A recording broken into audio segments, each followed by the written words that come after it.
எல்லாருக்கும் வணக்கம். இந்த செடி பார்த்தீங்கன்னா, அது என்ன வேப்பிலை செடி. அது பக்கத்தில் சிகப்பிக்கீரைன்னுவாங்க. அது பக்கத்தில் என்ன செடின்னே தெரியல. அது மட்டும் வருது. இதுக்கப்புறம் வளர்ந்தா தான் தெரியும் அது என்ன செடின்னு. இந்த பக்கம் பார்த்தீங்கன்னா, பிங்க் கலர் பூ. இது என்ன செடின்னே தெரியல. ஹஸ்பண்ட் எடுத்து வந்தாங்க, நட்டு வச்சேன். பக்கத்தில் பார்த்தீங்கன்னா, இந்த செடியெல்லாம் உங்களுக்கெல்லாம் தெரியும். மருதாணி, கத்தாழை, அப்புறம் கொய்யா செடி, அப்புறம் இது பார்த்திங்கன்னா மல்லிப்பூ செடி, இது பார்த்திங்கன்னா நித்திய மல்லி செடி சொல்லுவாங்க. நல்லா வாசனையாக இருக்கும். இந்த பக்கம் பார்த்திங்கன்னா அரளி செடி இருக்கும். அரளி ஆப்போசிட்டில் ஒரு மேடம் நிற்கிறாங்க. அந்த மேடம் பார்த்திங்கன்னா ஆன்ட்டியும் கூப்பிட்டுருந்தாங்க. என்னம்மா அப்படின்னு கேட்டாங்கன்னா, என்னையும் வீடியோவில் தெரிகிற மாரி எடுங்க அப்படின்னு சொன்னாங்க. ஜூம் பண்ணி எடுத்தோம் அந்த மேடமை. நான் கண்டிப்பாக வீடியோவில் வரணும் அப்படின்னாங்க. கண்டிப்பாக வருவேன் அப்படின்னு. இந்த செடி பார்த்திங்கன்னா ஜாதி செடி.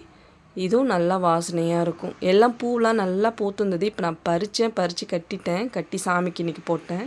இன்றைக்கி அமாவாசை இல்லையா. செடியெல்லாம் பார்த்திங்கன்னா இந்தமாரி நீங்கள் கிளறி விடணும். ஒரு சின்னதாக ஒரு குச்சி மாரி இல்லை ஏதோ ஒன்று வச்சு நீங்கள் கிளறி விட்டோம்னா அந்த உரம்லாம் உள்ளே போக நல்லா பூக்கும். இது பார்த்திங்கன்னா தக்காளி. இதெல்லாம் செடியே நான் வைக்கலைங்க. அந்த உரத்தை எடுத்துன்னு ஊற்றுறல அதுவே வளர்ந்துடுது. இதுங்க முருங்கை கன்று வச்சு அது வளரலை, அப்படி நிற்கிது. இது பெரண்டை செடியெல்லாம் சின்ன சின்ன செடி வச்சுருக்கேன். வளர்றது வளர்ந்துன்னு தான் இருக்குது, வளராது அப்படின்னு நின்று இருக்கேன். இது பார்த்திங்கன்னா மணி பிளான்ட்டு சின்னதாக பவுலில் வச்சுருக்கேன். இது கீழே வச்சுருக்கேன் நான்.